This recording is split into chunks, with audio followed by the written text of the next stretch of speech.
대림절기 오늘 네 번째 시간입니다. 대림절기라는 제목으로는 이제 마지막 설교를 합니다. 오늘은 동방박사 후손들 라는 제목으로 말씀을 나눕니다.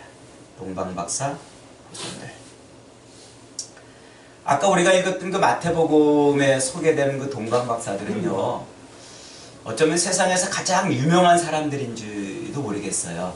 그죠? 해마다 성탄절 되면 반드시 등장하잖아요. 동방박사들. 그 당시에 동방의 박사들이 얼마나 있었는지는 잘 모르겠습니다. 뭐 수천 명이 있었는지 수백 명이 있었는지 모르겠습니다만, 그러나 오늘 본문에 등장하는, 마태복음에 등장하는 동방박사들은 정말 특별한 유명세를 타는 사람들이라 이렇게 말할 수 있겠죠. 왜 그들이 그렇게 유명합니까? 당연히 예수 그리스도의 탄생과 얽혀있기 때문에 그래요. 예수님과 얽혀져 있는 인생이 되었다. 그러니까 예수님과 얽혀있는 인생은요, 세상에서 존귀한 인생이 되는 겁니다. 저와 여러분도 예수님과 얽혀져 있는 인생이 되었기에 세상에서 가장 존귀한 인생인 줄 믿으시기를 축원합니다. 이 동방박사가 정확히 누구인지, 그리고 어디에서 그들이 왔는지 성경은 자세하게 기록하고 있지 않아요. 그래서 이들이 도대체 어디서 왔는지, 또 어떤 사람들인지 많이 궁금해합니다만, 성경이 그렇게 동방박사들에 대해서 자세한 이야기를, 어느 나라에서 왔고 그들이 누군지를 자세히 이야기하고 있지 않다는 것은 그들을 영웅으로 만들고 싶지는 않다 이겁니다. 그들을 만약에 영웅으로 만들고 싶었으면 자세하게 기록을 해놨을 거 아니겠습니까? 그러니까 동방박사들이 누구인지 어디서 왔는지 구체적으로 말하지 않은 것은 그들을 높이고 싶지 않은 것이죠. 그 대신 누구를 높이고 싶은 거예요? 그리스도 예수를 높이고 싶은 겁니다. 이 박사라는 말은요, 대부분의 학자들이 동방에서 별자리를 보고서 점을 치던 점성술사 혹은 점술가라고 이렇게 이해를 합니다. 그 당시는 이 별자리를 보고 앞일을 예측하고 하던 이 점성술사가 대단한 사람들이었죠. 그리고 또 그것을 과학이라고 인정을 했어요. 과학처럼 받아들였습니다. 그러니까 당시의 그 점성술은요, 거의 과학의 대접을 받았던 거죠. 지금 우리 눈으로 보니까 그게 뭐 미신처럼 보이고 이렇게 하지만 그때는요, 그것이 대단한 거였습니다.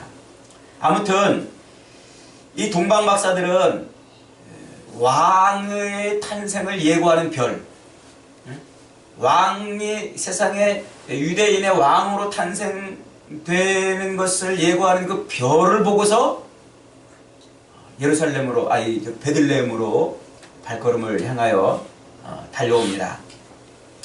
그들이 한 동네에서 살다가 그 별을 같이 봤는지, 아니면 따로따로 각각 전혀 다른 동네에 살다가 보고서 오다가 길에서 만났는지 그건 잘 모르겠어요.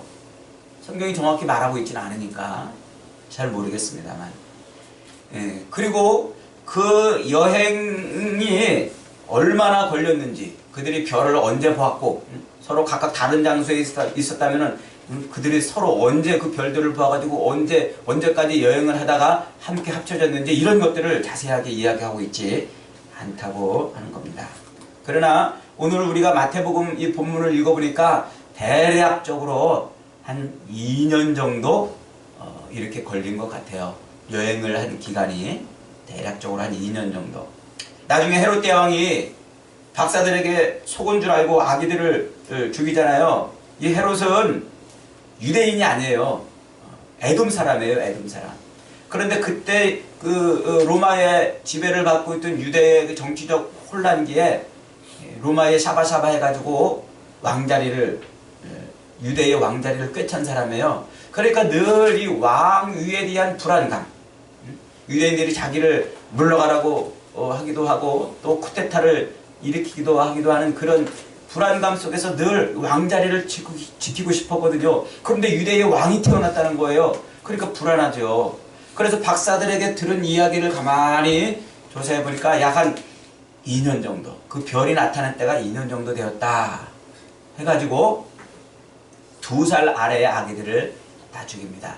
그러니까 정확히 아기가 언제 태어났는지를 모르니까 이제 그 별이 나타난 것을 보고 온 그 기간을 추정해가지고 2살 아래의 아기들을 다 죽이는 거예요.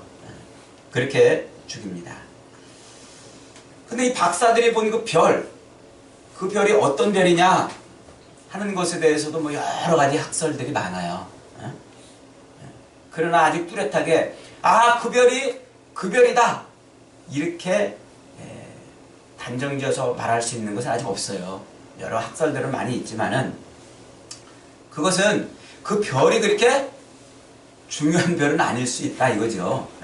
별보다 더 중요한 이야기가 있다는 거예요. 별보다 더 중요한 이야기가 말이죠. 초자연적인 빛이었을 수도 있고 혹은 자연적인 별들 중에 하나 혹은 두세 개가 합쳐가지고 그렇게 빛을 낸 것일 수도 있다는 겁니다. 근데 제가 궁금한 거는 그 동방이라는 곳이 어디냐는 거예요. 동방이라는 곳이 혹시 우리나라 한반도가 아니었을까 이렇게 추측을 해봅니다. 실제로 학자들 중에는 그 동방이라는 곳을 우리나라 한반도로 보는, 특별히 뭐 이렇게 신라로 이렇게 신라의 학자들이었을 거라고 보는 그런 견해들도 있어요. 우리나라 신라가 그 당시에 굉장히 이 천문학에 대한 아주 이 지혜가 발달되어 있고 실제로 그 유럽에서요 이 과거 고대 역사를 쭉 이렇게 연구를 해보니까 이 별자리 연구, 천문학에 대한 연구가 가장 아주 이 최고조로 달했던 나라가 어디냐면은 바로 신라였다는 거예요. 그런 기록들 이렇게 보고 우리나라 또 그리고 첨성대라는 게 있잖아요. 그런 것들로 미루어 봐서 아마 이 한반도에서 간 것이 아닌가, 한반도를 동방이라고 칭하고 그렇게 간 것이 아닌가 이렇게 생각이 돼요. 실제로 박사들이 별을 보고 2년이라는 긴 시간 동안 여행을 했잖아요. 그러니까 그 당시 뭐 페르시아나 혹은 뭐 아라비아나 뭐 혹은 바벨론이나 이런 데에서 베들레헴까지 가는데 2년이라는 기간은 너무 길어요. 불과 빠르면 일주일, 뭐 한 달이면 갈 수 있는 그런 짧은 거리인데 2년 동안 걸렸다는 것은요 긴 거리를 여행을 했다는 거잖아요. 그러니까 그 베들레헴까지, 지금 우리나라에서 베들레헴까지 그 당시의 교통 여건을 감안해도 2년 정도 걸리는 거리였을 것이라고 이렇게 추측을 해봅니다. 그러나 그 모든 것은 추측이지 확실한 건 아니에요. 그러나 확실한 사실은 그 동방박사의 후손들이 지금 지구촌 어딘가에 보글보글 살고 있을 것이다 하는 얘기죠. 동방박사들이 몇 명이었느냐 이것도 이제 학자들마다 좀 다릅니다. 예물을 뭐 황금과 유향과 모략을 드렸으니까 3명일 것이다 이렇게 추측하는 사람도 있고, 아니다 예물만 그렇게 3개를 드린 거지 더 많은 사람일 수도 있다 이렇게 봐요. 그리고 이 동방박사들이 이제 이렇게 행렬을 끌고 여행으로 왔잖아요. 근데 3명만 달라고 왔겠느냐?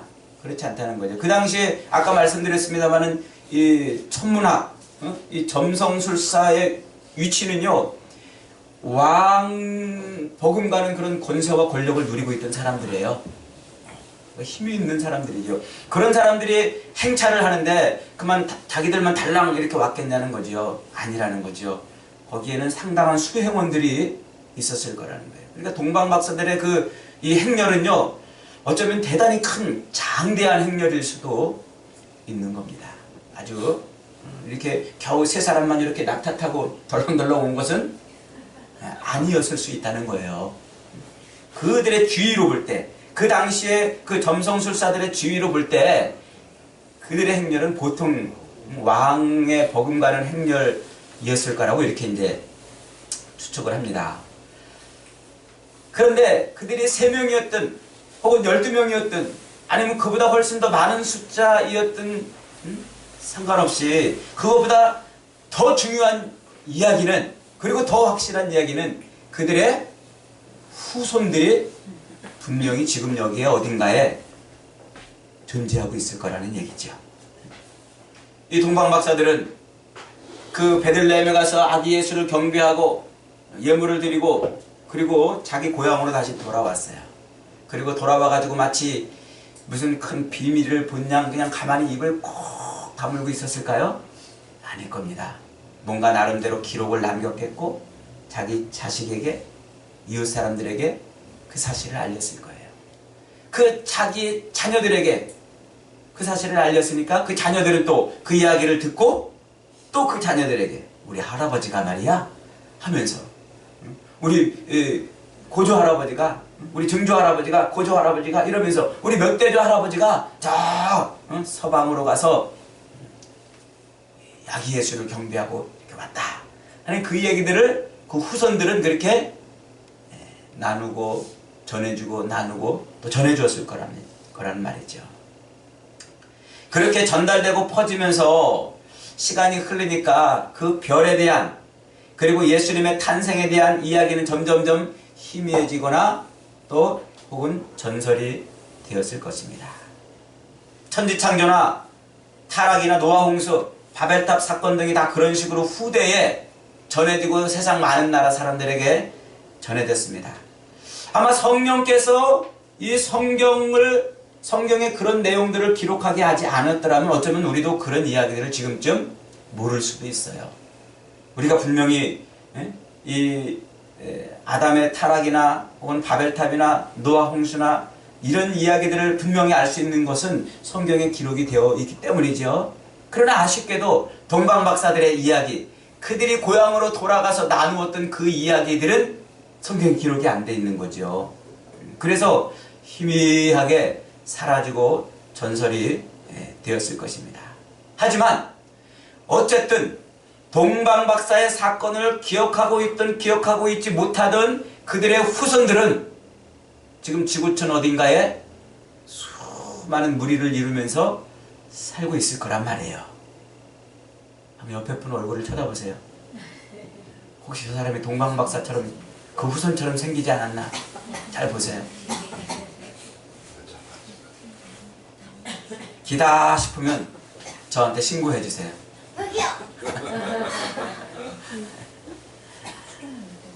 그런데 여러분, 그 동방박사들이 베들레헴 마구간에서 탄생하신 그 아기 예수를 찾아뵙고 예물을 드린 그 아름다운 사건은 그 왕이 탄생한다는 별을 보고서 거기까지 찾아가서 예물을 드리고 그 왕께 경배했다는 이 사건, 이 이야기는요, 이미 예수님이 탄생하시기 700년 전에 누구를 통해서?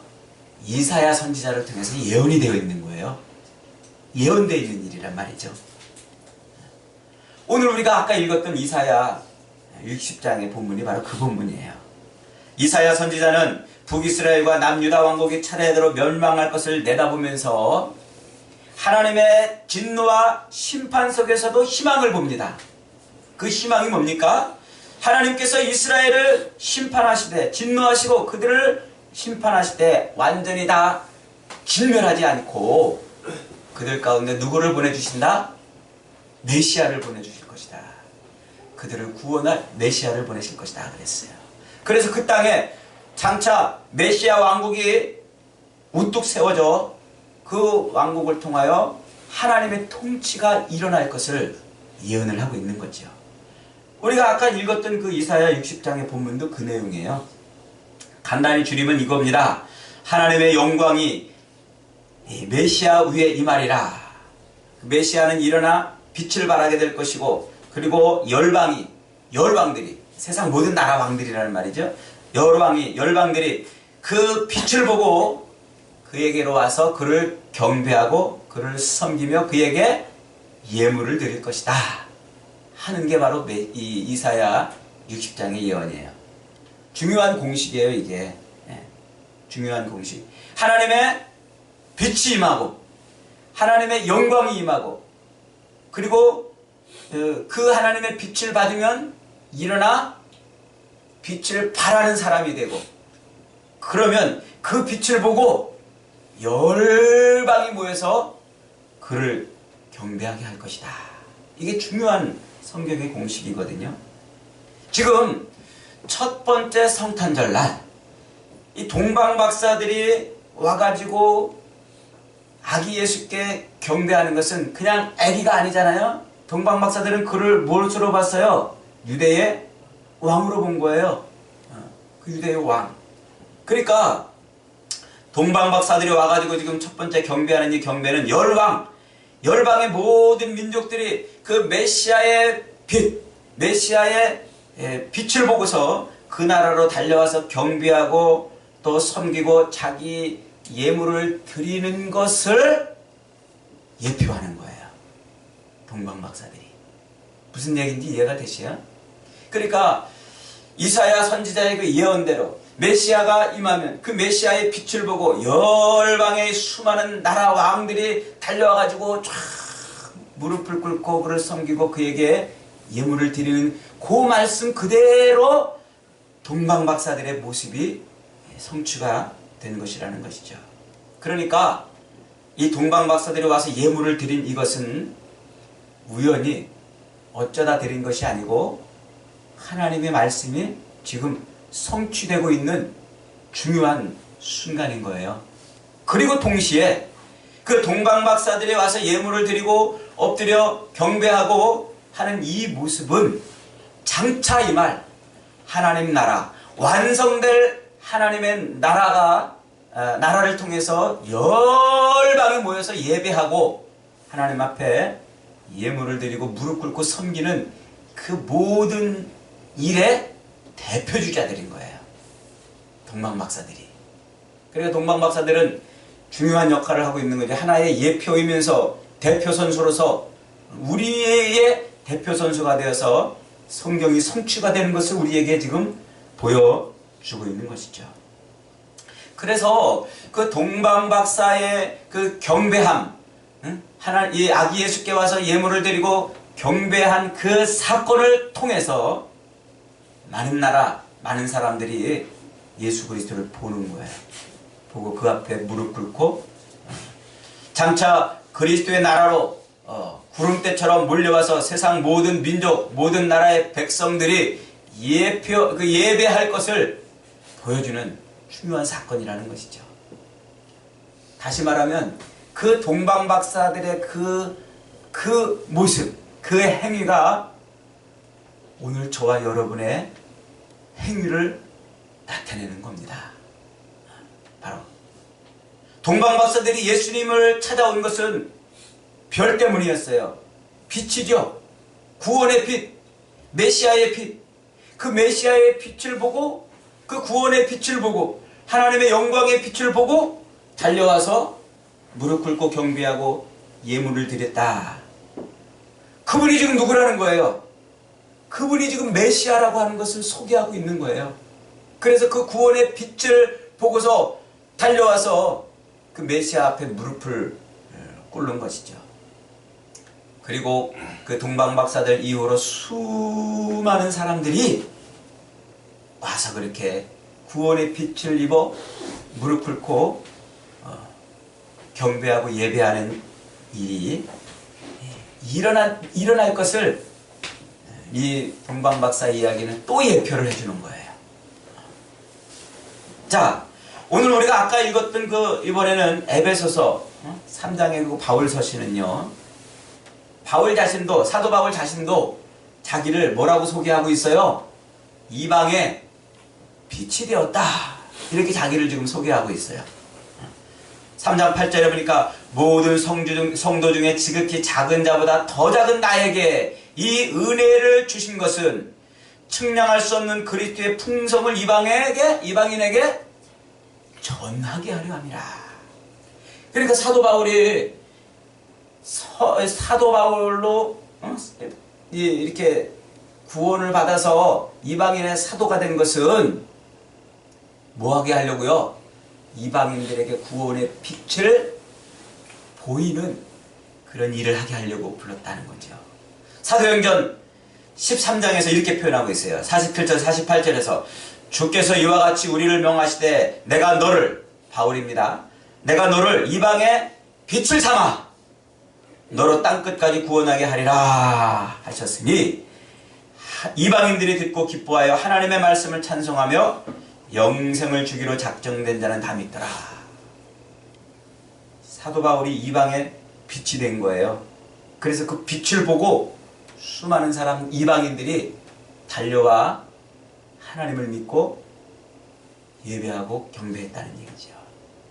그런데 지금 이 말씀, 지금 바울이 자기를 이방의 빛이 되었고 자기는 이방인들을 구원하는 그런 사람으로 하나님이 부르셔서 이방인의 빛이 되었다라고 소개하는 이 말은요, 사실 앞에서 이사야 선지자가 또 예언을 해준 그 말씀이 성취되는 거예요. 이사야 42장 6절에 보면 여호와가 의로 너를 불렀은즉 내가 네 손을 잡아 너를 보호하며 너를 세워 백성의 언약과 이방의 빛이 되게 하리니. 49장 6절에 내가 나의 종이 되어 야곱의 지파들을 일으키며 이스라엘 중에 보존된 자를 돌아오게 할 것은 오히려 가벼운 일이라. 내가 또 너로 이방의 빛을 삼아 나의 구원을 베풀어 땅끝까지 이르게 하리라. 이사야 선지자가 예언한 대로 그 예언이 지금 자기에게서 이루어졌다고 사도 바울은 감히 그렇게 말하고 있는 거예요. 그러니까 예수 그리스도로 말미암아 이 땅에 이루어질 그 하나님의 영광의 빛을 보고 자기가 예수님을 경배하는 사람이 되었어요. 그렇게 경배하는 사람이 되어서 이제 자기는 뭐 한다? 이방인을 비추는 빛이 되었다. 이렇게 자기를 소개하고 있는 겁니다. 사도 바울은 원래 예수 그리스도와는 원수지간이었죠. 예수 믿는 사람들을 잡아 죽이려고 막 몸부림을 쳤던 사람이에요. 그래서 어느 날도 유대 땅도 아닌 저 이방 땅, 저 다메섹으로 가가지고 예수 믿는 사람들을 잡아 죽이려고 유대 지도자들의 위임서, 위임장이죠. 이런 것을 가지고서 지금 다메섹으로 가고 있는 거예요. 다메섹은 다마스커스죠. 지금의 오늘날 그저 시리아의 수도입니다. 그 다마스커스를 향해서 쫙 가다가 사도행전 22장 혹은 26장에 보면은요, 그가 이런 일이 생겨요. 갑자기 하늘에서 빛이 나타나요. 어마어마한 빛이 쫙 나타나가지고 해보다 더 큰 빛이 나타나서 그의 발걸음을 덮칩니다. 그 일로 바울은 눈이 멀고 말아요. 앞을 못 봐요. 길바닥에 엎드려집니다. 그렇게 길바닥에 엎드려진 바울을 향해서 하늘로부터 음성이 들립니다. 사울아! 사울아! 내가 어찌하여 나를 핍박하느냐? 그때 바울이 떨리는 목소리로 외칩니다. 주여, 네 시온이니까. 네 시온이니까. 그때 예수님이 대답하십니다. 나는 네가 핍박하는 예수라. 예수라. 그 사건, 하늘에서 엄청난 하늘의 빛이 바울에게 딱 임하는 그 순간 바울은 누구를 만난 거예요? 예수를 만났어요. 그 빛을 보고 예수님을 영접한 거예요. 그렇게 영접을 하고서 3년간 있다가 그의 눈에 비늘이 벗겨지면서 드디어 이제 앞을 다시 보게 됩니다. 그리고서 바울이 지금 뭐가 됐다는 얘기예요? 그 빛으로 말미암아 만난 그 예수 그리스도를 비추는 이방의 빛이 되었다는 거예요. 누가? 자기가. 그는 예수님의 원수로 행하던 길에서 하나님의 영광을 본 겁니다. 예수 믿는 사람들을 잡아 죽이려고 그 길로 향해 달려가던 그 길에서 하나님의 빛을, 구원의 빛을 본 겁니다. 그 빛을 통하여서 그는 메시아를 만났고 그 빛을 통하여 그는 하나님의 사람이 되었고 그리고 다시 이제는 그 빛을 뭐하는 사람? 비추는 사람이 되었다는 것이죠. 동방박사들처럼 동방박사들도 메시아의 탄생을 예언한 비춰주는 그 빛을 보고 따라가서 누구를 만났어요? 메시아를 만났습니다. 그리고 그 동방박사들이 그렇게 많은 사람들에게 메시아의 이야기를 전해주는 중요한 역할과 사명을 감당했듯이 사도 바울도 하늘에서 임한 그 메시아의 빛, 그 구원의 빛, 하나님의 영광의 빛을 보고 예수님을 만나고 수많은 이방인들에게 또다시 하나님의 빛을, 구원의 빛을 비추는 존재가 되었다는 거죠. 따지고 보면은 사도 바울도 동방박사의 후손이 되어버린 겁니다. 후손이. 이것이 바로 하나님께서 지금 우리 가운데 쓰고 계시는 역사이고 세상 모든 나라 모든 교회들을 통하여 일하시는 하나님의 영원한 작정이십니다. 오늘 저와 여러분을 통해서 하시고 싶은 일이 바로 이거라는 것이죠. 바로 여러분은 언제 이 빛을 보았습니까? 여러분에게 구원의 빛이 언제 임했습니까? 어떤 길을 행하다가 이 빛을 본 것입니까? 사도 바울은 원수로 행하던 길에서 예수님의 빛을 보았습니다. 베드로는 열심히 고기 잡던 생업의 현장에서 예수님의 빛을 보았습니다. 무의미한 일상에 파묻혀 세금통 앞에 앉아있던 세리 마태는 그 자리에서 하나님의 영광의 빛을 보았습니다. 어떤 사람은 병중에서 그 빛을 보았고 또 어떤 이는 학교에서 보았고 어떤 이는 방탕과 음란의 길에서 보았고 어떤 이는 실패와 외로움과 절망의 구덩이에서 예수님의 빛을 본 사람도 있습니다. 또 어떤 사람들은 인생의 그 나락으로 떨어져가는 그 어둠의 길에서 구원의 빛을 본 사람들도 있을 것입니다. 누가 언제 어디서 어떻게 그 빛을 보았든지 간에 그 빛을 보고 하나님의 영광의 빛을 보고 그 구원의 빛을 보고 주님을 만난 사람은 누구든지 그 죄의 길에서 돌이켜서 더러움에서 벗어나고 절망에서 빠져나와서 하나님의 영광의 빛을 비추는 존재가 된다는 거죠. 그것이 오늘 성경이 이야기하고 싶은 거예요. 예언되어 있는 그 메시아의 빛을 통해서 동방박사가 빛을 바라보고 예수님을 만났듯이 사도 바울이 예수님과 원수되어진 그 길에서 예수님의 빛을 만났듯이 저와 여러분이 이렇게 저렇게 살면서 예수님의 빛을 보고서 그 메시아를 그 예수님을 만난 것, 그것이 하나님의 경륜이라는 것이에요. 경륜. 그렇다면 오늘 우리가 그 메시아의 빛으로 말미암아 구원을 받고 예수님을 만났다면 그러면 오늘 무엇을 할 것이냐 오늘 우리가 하는 거죠. 이 동방박사들하고 우리하고는 사실 다 똑같아요. 무엇이 똑같습니까? 첫째로 출신이 똑같아요. 에베소서 2장 12절에 보니까 그때 너희는 그리스도 밖에 있었고 이스라엘 나라 밖의 사람이라 약속의 언약들에 대하여 외인 바깥 사람이요 세상에서 소망도 없고 하나님도 없던 자이더니 그러니까 다 은혜의 빛과는 상관없이 살던 사람들이라는 거죠. 또 에베소서 2장 3절에 보니까 전에는 우리도 다 그 가운데에서 우리의 육체의 욕심을 따라 지내며 육체와 마음에 원하는 것을 하여 다른 이들과 같이 본질상 진노의 자녀였다. 저와 여러분의 본 모습이 뭐라고요? 본질상 진노의 자식이었다는 거예요.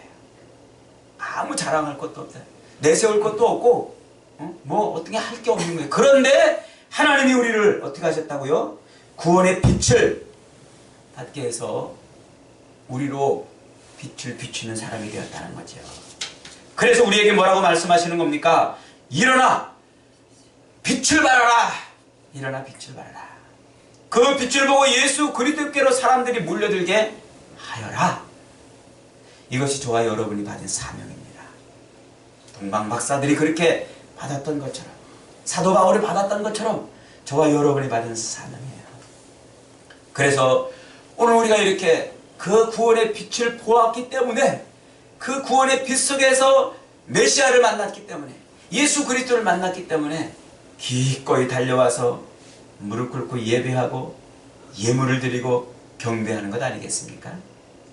지금 이것이 하나님의 구원이 우리에게 임했다는 신앙 고백이 되는 것이죠.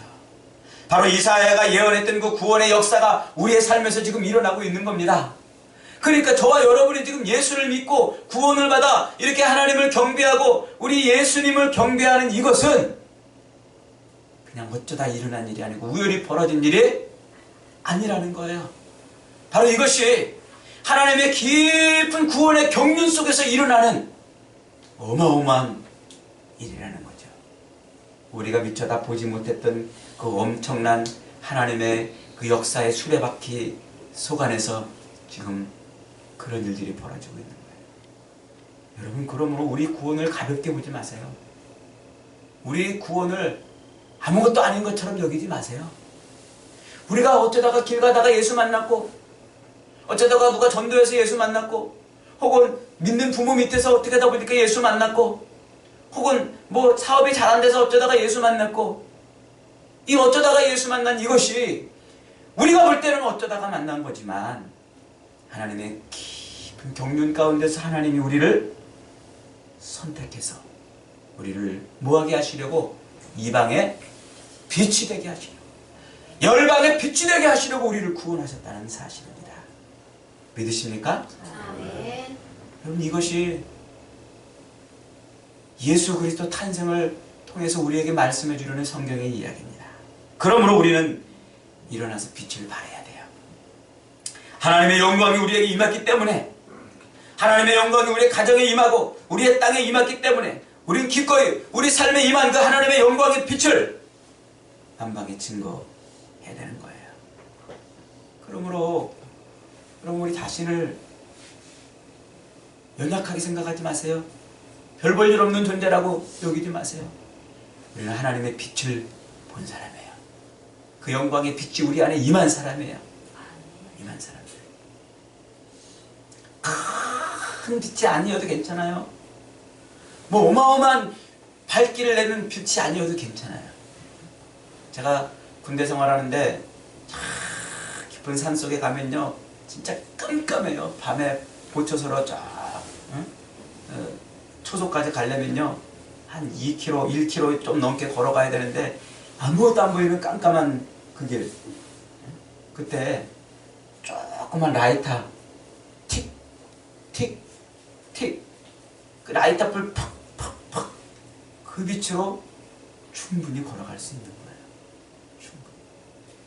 작은 빛이라도요, 그 빛 하나면 된다는 거죠. 옛날에 어느 글방에서 훈장님이 아이들에게 물었답니다. 엽전 하나를 탁 꺼내 보이면서 학생들에게 그걸 보여주면서, 너희들 중에 이 엽전 하나로 이 방 안을 가득 채울 수 있는 물건을 혹시 사올 수 있겠냐? 그랬대요.